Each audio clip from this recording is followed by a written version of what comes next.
Hi, I'm Tish, and this is my first vlog. And I thought I would just have a bit of a chat about being diagnosed with cancer. Because it was this time a year ago that I was starting to think that I would be. It started off, I had a lump in my breast. I left it for a little bit because I didn't think you got breast cancer at my age. I was 23 at the time.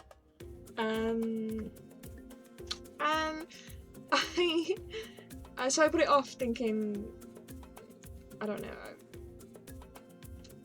it'll go away. In a month or two it was still there, so I took it to the GP. By this time it felt fairly large. And when I say fairly large, I mean fairly large. So I took it to my GP. My GP had a feel and reassured me at my age it was probably a cyst, but that they'd referred me to the breast team at the hospital anyway because there was a lump there. It needed investigating. I've always worried a lot about my health. But you know, it was unlikely to be cancer. Cancer's not ever been really the focus of my worries. So the day came on the 7th of May last year when I went to the hospital, and I took my mum and my boyfriend, who I'd only been dating like a month. And the first nurse, actually she was a doctor, consultant, she had a feel, and she said rounded edges, you know, that's reassuring.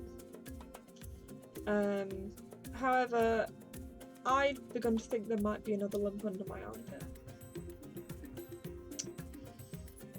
A small one in my lymph nodes.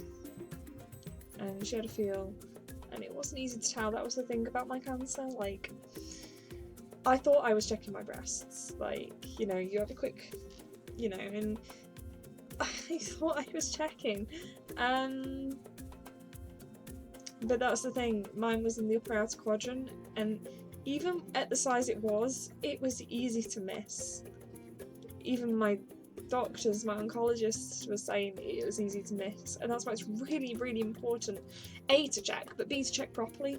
And I just don't think they teach you that when they should in school, in sex ed, like how to check yourself properly. I just don't think it's taught enough.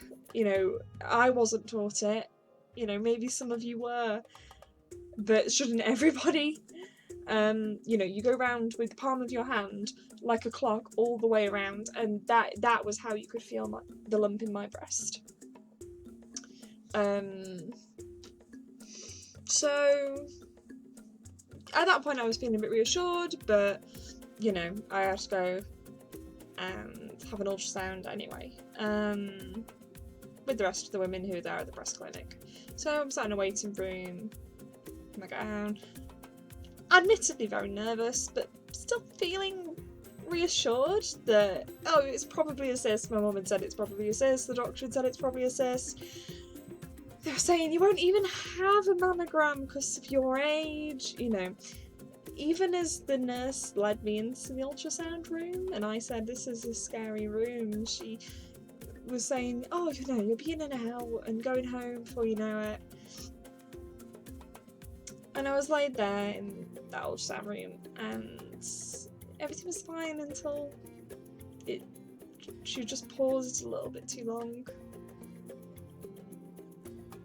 And then I was like, what is it? And she said, it looks suspicious. And my world just came crashing down. I felt like I was in a film. I thought that was it. That I'd been given a death sentence. I was gonna die. maybe very soon. And I just couldn't, I couldn't believe it. It felt unreal. And I just sat there on the bed saying, I don't want to die. I'm 23 years old. I don't want to die. And, you know, she's very kindly reassuring me, you know, we're not there yet. But yeah, I think it's cancer. And I mean, you know, that wasn't a diagnosis. It needed to go off for a biopsy. So things from them, I mean, they move very fast. The NHS is fantastic. Like, that day they just sat with me.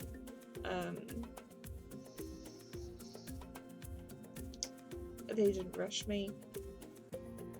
I got, you know, I had the radiographer, her like nurse assistant, and then I got a breast care nurse in the room at that point. They went and fetched my mum.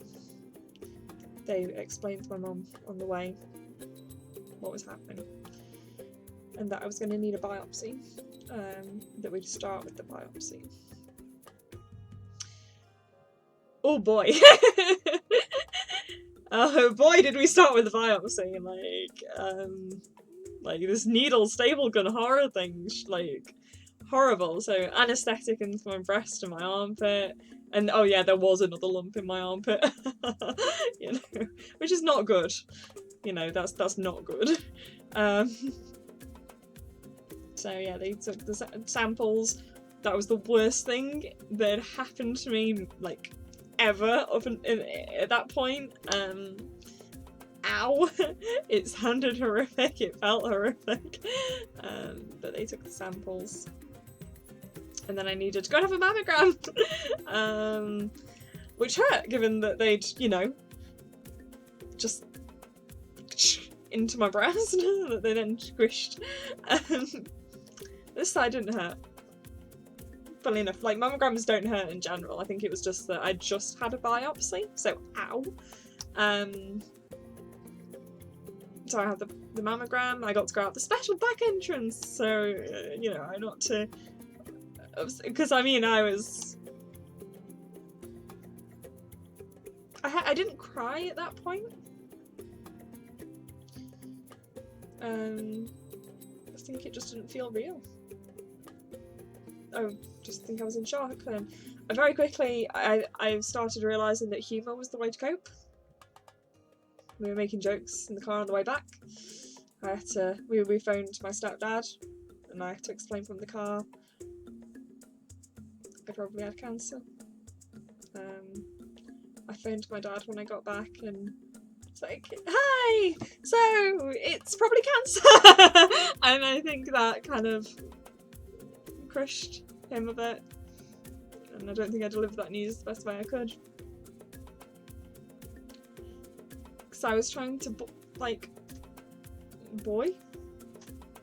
was trying to keep myself afloat. I was trying to, yeah. And that just began this journey that I've been on for this past year. I was diagnosed a week later. It was cancer. It was estrogen positive, which I was reassured was good. We hadn't got the results back on whether it was HER2 positive. It wasn't. But we saw this thing. Because of the size, they thought we needed the chemo first. We needed to get it through my body and try and kill the cancer. If there was any seeds anywhere. I obviously had scans. We didn't find anything.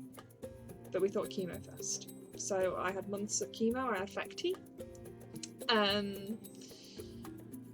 I found that very hard. I had health anxiety. It was funny. Like, lots of people kept saying to me, oh, this is going to be really tough. Like, yes, it's going to be really tough. Shocking. Like, I didn't realise. Well, what do you want me to do? I don't have a choice. Like, sure, I could say no to chemo. I could die, you know? So yeah, that's on the list of not helpful things to say, alongside what my boss said to me, which was, oh yeah, you're worried about not being here next spring. Like, I was trying not to think like that, PJ, thanks, you know? So I have a whole list of things not to say to get to people who've been diagnosed with cancer, and obviously it's subjective, but yeah. So I was told I was probably going to lose my hair. Like, fairly certain I was going to lose my hair. Like, almost inevitable. But they could do this thing called scalp cooling, which apparently hurts. Like, they basically freeze your head. And I just didn't care. For me.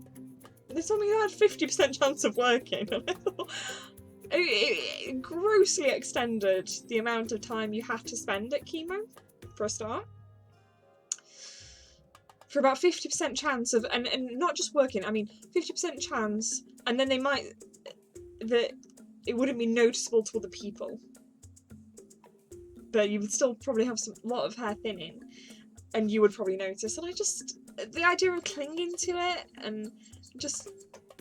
and seeing if it stayed, I didn't like. So I just thought I'll shave it off. I'll shave it off now. So I took a pair of scissors and hacked at it. I mean, I arranged to go to this amazing place called the Aurora Centre. My hospital is linked with, kind of thing. They support cancer patients in the area. And there was a hairdresser there who was incredible. And I arranged to go and get my hair shaved. I decided I was going to do it for cancer research. I just raised money. I raised over £1,000. People were very generous, which made me smile, made the whole thing a lot better. Felt like I did some good. But yeah, I shaved it off. I bought a ton of scarves. But anyway, what I did, I had really long hair, and at that time things were really tough, and I mean, my hair always used to get tangled and stuff anyway, but at this point, like, I just couldn't be dealing with my hair, and I knew it was going, so I knew it was going, so I just hacked it to like this length, and then I played the Mulan theme tune in the background, and I'm not actually kidding. You know that bit where she takes a sword and cuts off her hair, that bit, I'd put it on loop. It's about 10 seconds of music, so and it took me about half an hour to do my hair, so yeah, it was a lot. So I just hacked at it, and then I went and got it shaved off a week or two later. Said I would wear headscarves and things and be bald and rock the bald look, you know, wear bald makeup, and I did, you know. And then later on my eyebrows and stuff. Anyway, I mean, I swiped a bit for a while. I had a buzz cut, and that was fun. During chemo, my hair obviously did fall out. I remember putting sun cream on my head and rubbing it in, and my hands. It was all over my hands. My hair, that is. So yeah, for a while I looked like a patchy leopard or a creepy doll from the attic. And then on the dose attacks, all my eyebrows fell out. And my nails got really bad. And my eyelashes fell out.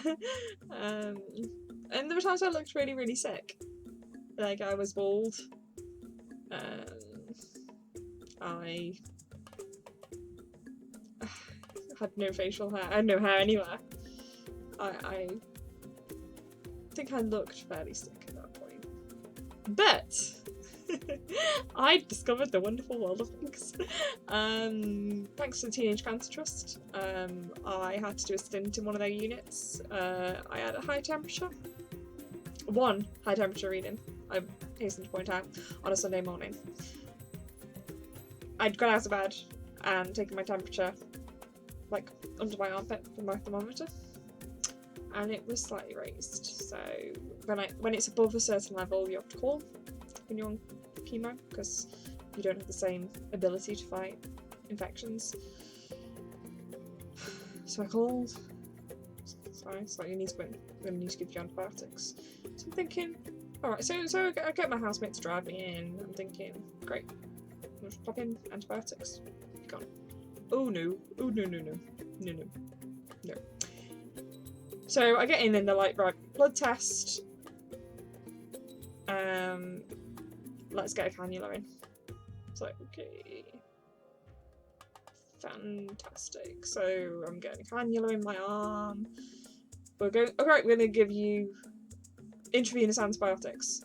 Yeah, they did a reading and they couldn't get a high temperature reading as well as the other thing. But the fact that I'd had one, they were very good at being taking precautions. And so when I called, obviously, well, not obviously, but my normal place where I have chemo is not like the Trust's cancer hospital, you know. So I had it done into place, but my oncologist and things came from another trust. No, from the same trust, another hospital. So this hospital, Western Park, was the one that dealt with like out of hours. So if I was on a weekend or after a certain time, that's when that's where I'd go. So this was a Sunday morning, so I'd have to go to Sheffield to Western Park.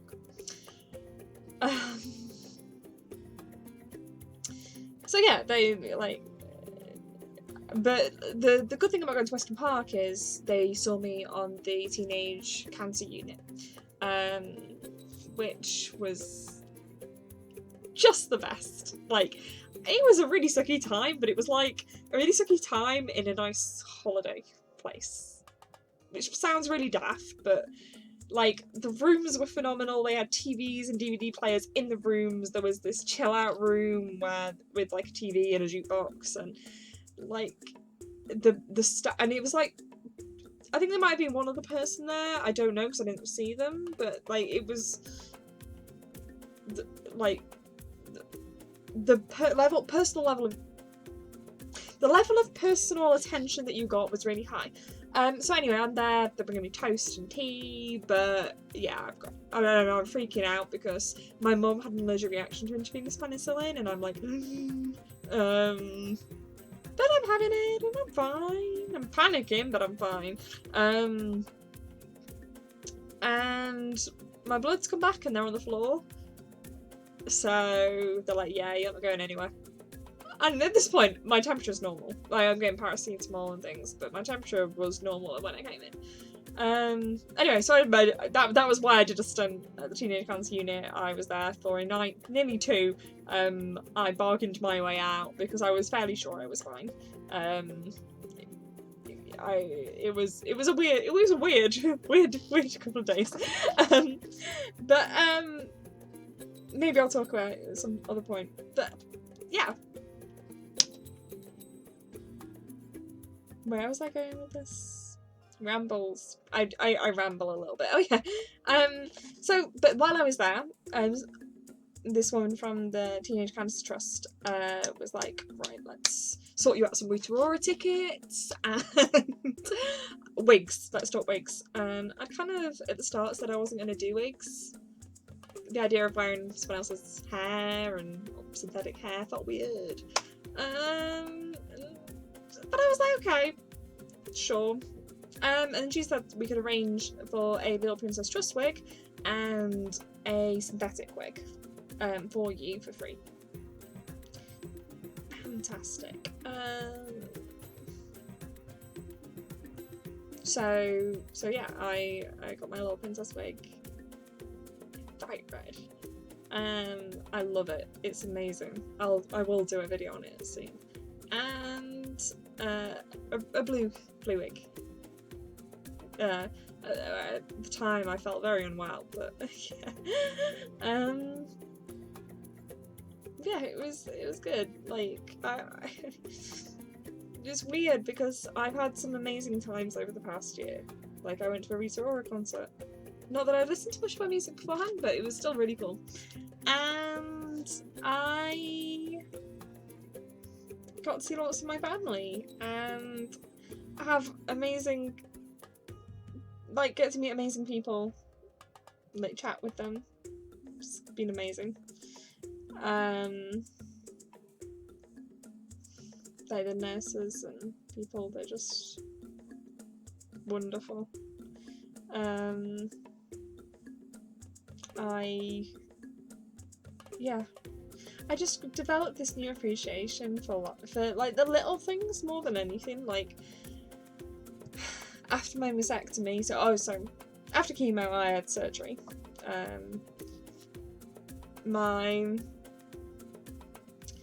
It had shrunk. It hadn't disappeared, which is kind of what they'd said would happen with the chemo. So I had my surgery. I had my surgery on Halloween last year. I was in and out in a day. I was the first on the list because she knew I was really anxious. And I was really anxious. It was bad times. You know, and I suppose it is, looking back, it is weird. Like, I had a breast. I went to sleep. I had a bandage instead. But yeah, I was out by the evening. I'd go out of surgery about 2 o'clock and come round and stuff. So I went to my mum's for a bit, and I've not lived at home since I was 18. So it was nice. I was there for a few weeks while I still had my dressing and stuff. I had a drain for a few days, which was unpleasant. Drained my blood out. It was really gross.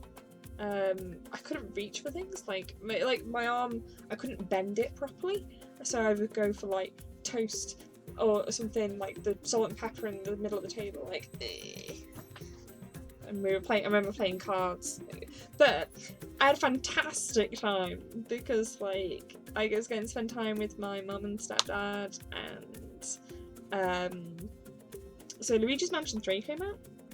This is relevant. On Halloween last year. And I was really looking forward to it. I'd played the previous one on the 3DS.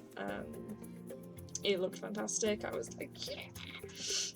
One of the questions I actually asked my surgeon was, will I be able to play after surgery? And they were like, yeah, you'll be sat eating a sandwich by lunchtime. I didn't actually play that day. I was just... it was the anaesthetic. I felt really weird. And it was very late when I got back. I just about managed to, like, type a message to people in the afternoon. Like, my head just felt weird. But yeah. But me and my mum, like, my mum hadn't really played video games before that, but my mum got to the point where she's like, when can we play Luigi? When can we play Luigi? And my mum played, like, the Greek, like, secondary character, and we just had an amazing time. We played cards, and it was just good times. Like, and Christmas was good, and people have been so nice to me. Like, family, friends, like, had arranged this trip in York that was really nice, and I've been out to dinner with people. It's just been really good. Like, there's been such good times in this past year, which sounds silly, but you just value them more. You just realise that seeing people and walking your dogs and cuddling cats and really learning how to play flute and hanging out with your family are just the most important things. And being able to have a laugh. Like, there were times where I'd be sobbing, like, no, can you leave me? Can you leave me? Oh yeah, I was really bad. Like, you had to like get like tons of nurses in to kind of like cope with my level. They'd ply me with chocolate. But yeah, I'd be like, don't cannulate me, don't cannulate me. And then I'd be making a joke like, I don't know, I can't think. Like, as soon as like whatever was bothering me, it stopped. Like, jokes are just the way forward. Like,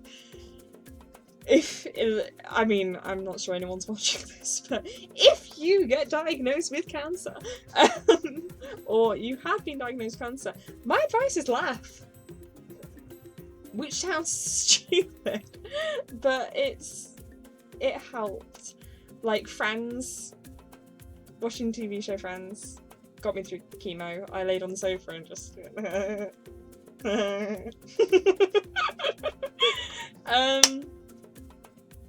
cancer jokes, funny. You're not gonna offend, well, at least me, with cancer jokes.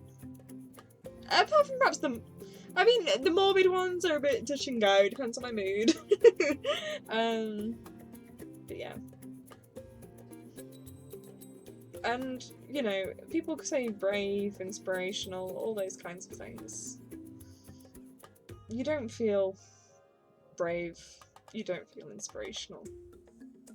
It feels like do or die.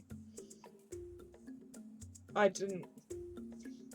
People have said I've handled it with grace, and that doesn't feel true when I was screaming down chemo. When I was getting so upset, I made my mum ill. Like, but humour I have managed.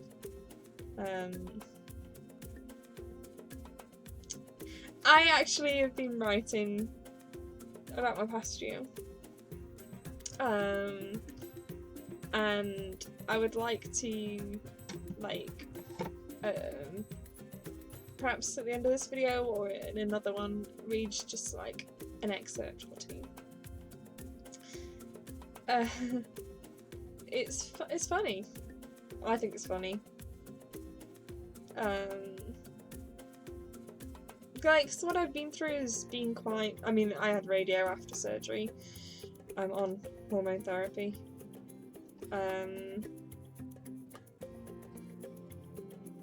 My pathology report wasn't fantastic. There was still live cancer in my lymph node, in a lot of my lymph nodes. The chemo hadn't worked as well as we hoped. So I was basically told it was more likely to come back than not. They even went as far as scanning me again because it could have spread during chemo, given the effect it had had. Which was sad and worrying. And life's quite scary. Like, the slightest thing wrong with my body and I'm like, oh, the cancer spread! Like, and to be fair, like, my counsellor reassures me that's fine. That's normal. Like, I'd fall down I'd get, if I got drunk and fell down the stairs and broke my arm, I'd be like, I fell down the stairs because the cancer spread to my brain and my arm hurts because the cancer spread to my arm. Not, I got drunk and fell down the stairs. And that feels very true. Like, my eyelashes are starting to grow back and I wear a lot of makeup, so I got a lump in my eyelid. And tons of people, like, the doctors have not been really worried about that at all. No one's expressed any concern. I'm on antibiotics. I've spoken to a lot of people about it. They're not worried. I'm convinced my cancer has spread to my eye. Like, I'll have some upset stomach, and I'll be like, the cancer's in my stomach. The cancer's in my stomach. It's hard. Life after this point is hard. I think it'd be easier if they'd have told me my cancer was less likely to come back. But I think I would still be going, oh, there's cancer every time something happens. And I suppose sometimes I feel like I'm living my life waiting for the guillotine to fall. But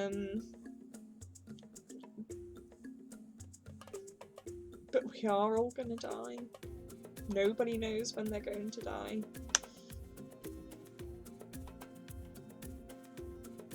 I just try and have fun. and not think about it.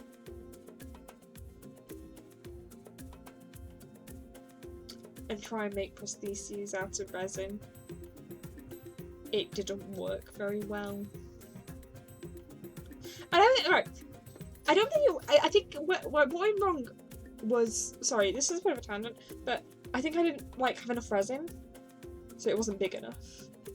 And then I don't think I'm very good at polishing the resin. If anyone has any tips, let me know. But yeah, do what makes you happy. Don't really like. Don't. I suppose like I've learned things like don't overwork yourself. Like thinking, oh, I'll enjoy life later down the line.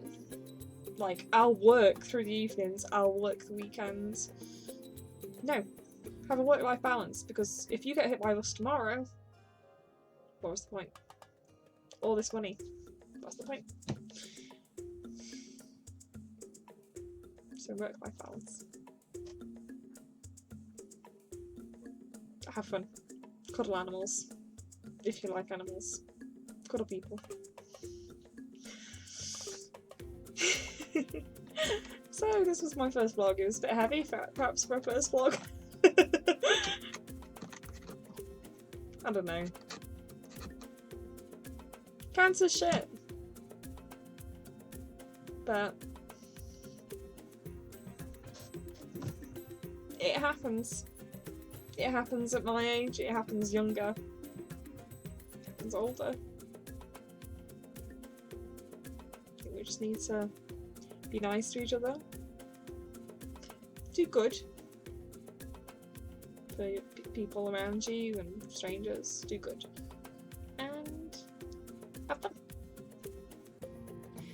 So, I will keep doing wig reviews. I might do bra reviews for mastectomy people who have prostheses. I might do more vlogs. I don't know if anyone's watching. I'd say I don't care, but I do. I'm gonna do it regardless. Maybe it'll help somebody. I don't know. And maybe I will record excerpts from my book that maybe at some point will actually be a book. Goodbye! Goodbye!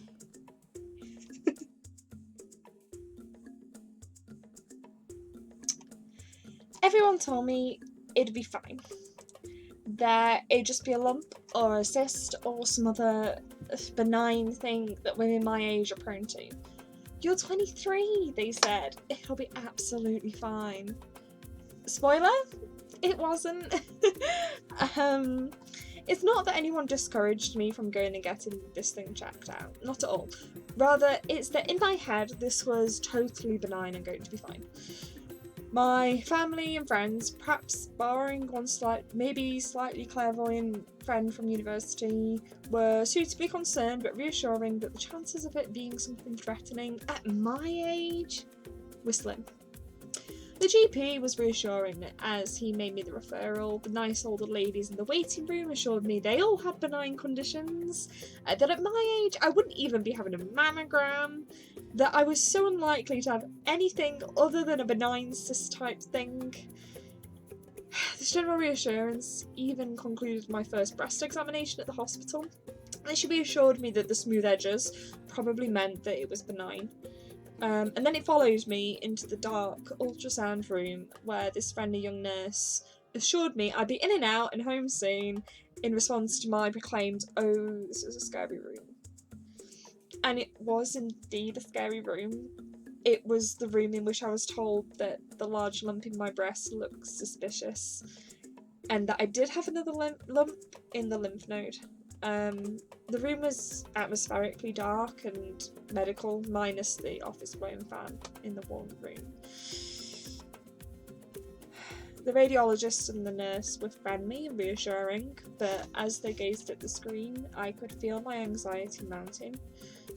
Fun fact about me, I have health anxiety, and yes, the irony is not lost on me.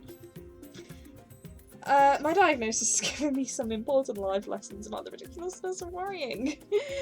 Anyway, suffice it to say, I rather hysterically sat up, grabbing the radiologist's hand, and alternating between, I will now admit, rather hasty pleadings of, I don't want to die, and the phrase that had been oft repeated to me in the lead up to that moment, I'm only 23.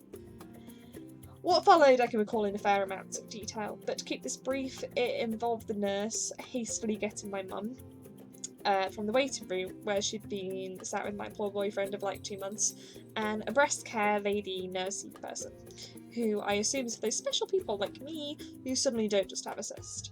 The mammogram that I wouldn't need to have because I'm only 23, and it was surely a cyst, was suddenly looming, and before that, biopsies. Now, let's be honest, when you think biopsy, you think like this minor, non-issue that's part and parcel of medical life. But not one to worry about. Maybe you've had a biopsy and you still feel like that. In actuality, it was the worst medical procedure I'd had in my couple of decades in this world. A quick tangent here should frame why this is such a big deal for me.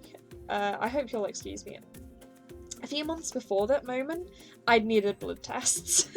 I was rather tired all the time, turns out I was low on vitamin D, and I made a rather huge palaver about this particular activity because, as I've mentioned before, I'm a complete wuss.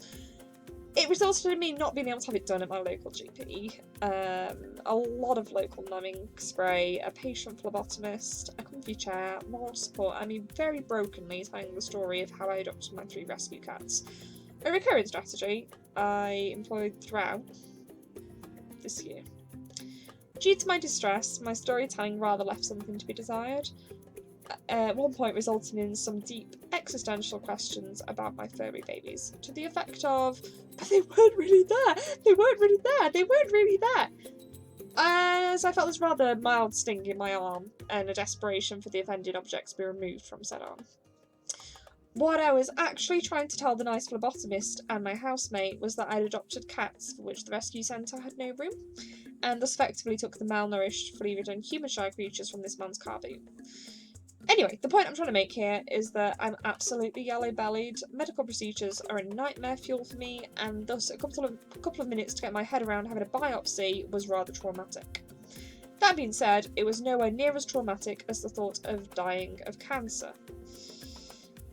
This line of thinking was what I employed at every stage of unpleasantness. These could be possibly dangerous, painful, unpleasant, risky. But if I don't have it, the cancer will kill me. It's horribly morbid, I know, but it does make these kind of situations 100 times easier. That and the phenomenal NHS staff. This story, I rather suspect, is actually going to be about how incredible the NHS is when it works, and the wonderful, amazing people who work in it and have made this terrifying experience something manageable and even enjoyable at times. From the moment that the word suspicious left the radiologist's mouth, I felt so supported.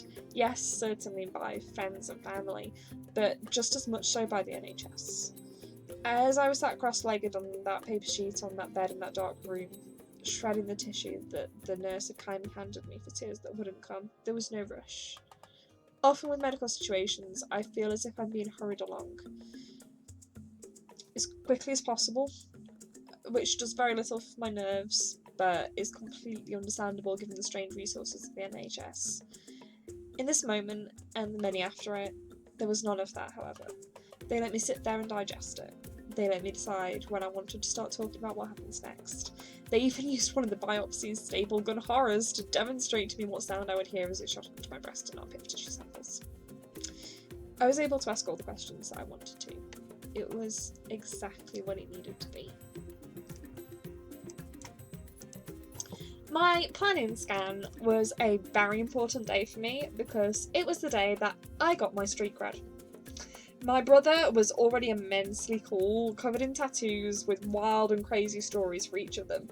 Yeah, I got this one randomly from a cream machine for about $50. Haha, at least it's nautically themed. Some guy got a Simpsons donut. So I thought it was quite about time that I got some legendary tats of my own. I'd been planning my mastectomy tattoo for a fair while, but it would be ages before I was allowed it. But NHS funded tattoo? Yes, please. So, radiotherapy is a little bit like going to a spa. I realised as a lovely chatty nurse showed me around and instructed me on what I'd be doing when I visited. I'd arrive and grab a change of gown from the shelves and head into the changing room, just like at the spa. I'd change into it, pop my clothes into a shopping basket, a little less like a spa, but that's the thing, and head out to sit in the waiting room with the other people waiting for their therapy, just like a spa. And then they'd call me in for my treatment, just like a spa treatment, except that it wouldn't be a massage or a facial or a pool. In fact, I wasn't actually allowed in a pool until 3 months after radio finished. No, the treatment was a bit different. But then afterwards I'd go and get changed again. Like a spa, except covered in pen marks.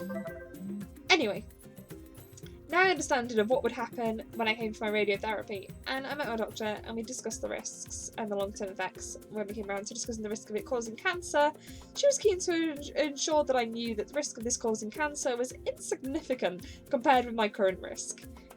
I signed my consent forms and then I was off for my CT scan. Was that my third in less than a year? Gulp. I signed my consent forms and then I was off. Yeah, I've already said that. But I was still in this room, still conscious and still had 2 breasts. Somehow, I ended up laid back down on the bed, clutching my surgeon's hand, and they reassured me that the cannula version will send me straight off, that I just go to sleep in less than 10 seconds, and the next thing I'll be aware of is being awake after the operation.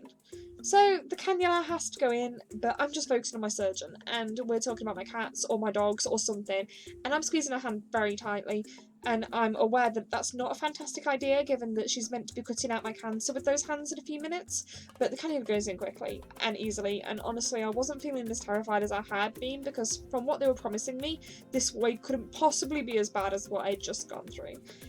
And besides, I'm focused on my surgeon, and she's telling me about her dogs, and I swear she said one of them was called Badger, and they're ready, and then they're going to do it, and it's going to be over in less than 10 seconds, and we're counting down together. 10, 9, 8, 7... I don't remember what number I reached, but my next memory is of some voices talking about moving me back to the ward, which seems odd, because to me, I'd only woken up in that moment, right?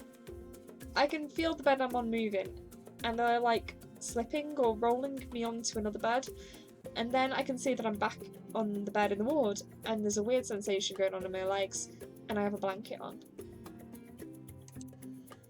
For the past year, my identity feels like it's been warped beyond recognition.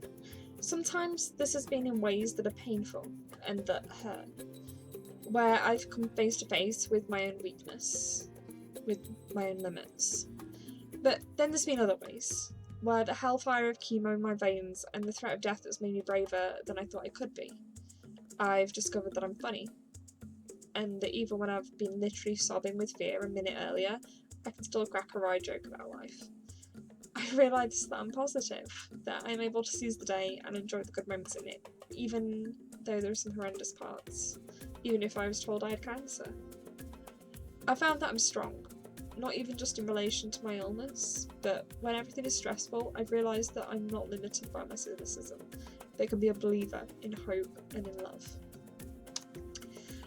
I've stopped being defined by my academic success, and doing that was a relief. Like closing a chapter of a book. I thought that what made me incredible was that I did well at school, and that I went to Oxford. And then, when that didn't go as fantastically as I'd hoped, and my life was taking turns different from what I'd dreamed as a kid, I felt broken and like a failure. It took becoming ill to make me see that what makes me incredible is not defined by my academic success. That what makes me incredible are the character traits that got me there, the perseverance and the dedication, the belief that I can achieve, and the resilience to pick myself up each day, the bravery to be afraid and fight still, to be funny and to be kind, to get it wrong and then to try and make it right. I realised that what makes me incredible was actually the incredible people around me. It was my mum and my stepdad, my family, my brother, my friends, my teachers, the NHS staff, the people from all kinds of trusts and charities, strangers I've never met. These people are the people that have made me incredible. These people are the ones who have made me someone to be proud of. As I was coming to the end of radiotherapy, the world was so scary, because suddenly we would stop doing things to fight. In some ways, it felt like we were just going to be waiting around for the cancer to come back on and finish the job. But I realised what I want and what I don't, for whatever time that I have left, whether that's a year or 60, because I fear not being able to have a voice and to make a difference in this world, to have wasted my years on this earth believing that I had so many. I want to be heard and to say things and write things that people remember. I don't want to go out of this world silent. I don't want my words to die with me. And so it becomes very apparent to me at the end of this year in my cocoon what I want to do. I want to fly like a butterfly and tell beautiful stories. Is sleep eluding you? Are you plagued by nights of insomnia? Become well worn out and fatigued with radiotherapy? Or perhaps you're struggling to stay awake? Your morning coffee not quite perking you up? Try steroids! Looking for a brand new hair removal method that removes hair more effectively than shaving or waxing? Don't mind losing your eyelashes along with it? Chemotherapy is for you then, my friend. Ever felt like your breasts were just that little too bit symmetrical? Have a mastectomy. That'll even that bad boy right out. And if that wasn't enough, it's ever so much lighter. Fed up of painting your nails? Simply have them fall off instead with chemotherapy, a fantastic nail removal technique.